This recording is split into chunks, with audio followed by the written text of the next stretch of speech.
Another person has died from Legionnaires as the cluster keeps growing in central Harlem. So far, the disease has killed 3 people and made 64 others sick. Dick Brennan spoke with a man who had it years ago about his recovery. When I saw that it was in my zip code, it was a little baffling to me, like, wow, it's in my zip code. Hearing about a Legionnaires outbreak in Harlem stunned George Yates because he suffered with it back in 2017. Chest congestion, cough, fever that wouldn't go away.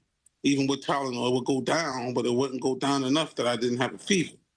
And it just kept getting worse after each day. And now health officials say it has appeared in 5 of those zip codes in central Harlem. The city says it's been traced to 11 buildings with contaminated cooling towers that have now been cleaned. This is the biggest Legionnaire's disease outbreak that we've seen in New York City in years. And unfortunately, it's likely to continue to grow. That's because it does take some time from exposure to the development of what is a serious form of pneumonia. This outbreak was first detected July 25th. Legionnaire's disease is caused by a bacteria called Legionella that can be inhaled through droplets.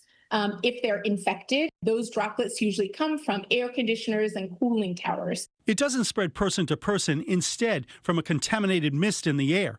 People at higher risk include anyone over 50, people who smoke or have chronic lung disease, and people with compromised immune systems. The bacteria spreads in stagnant warm water, and now a bill before the city council would expand Legionella testing. There is a current city law that only applies to cooling towers.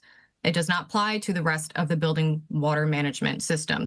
There's no vaccine for Legionnaires, but if you catch it early, you can be treated with antibiotics. In the meantime, if you have any of those flu-like symptoms, get checked out by a doctor. In Harlem, Dick Brennan, CBS News, New York.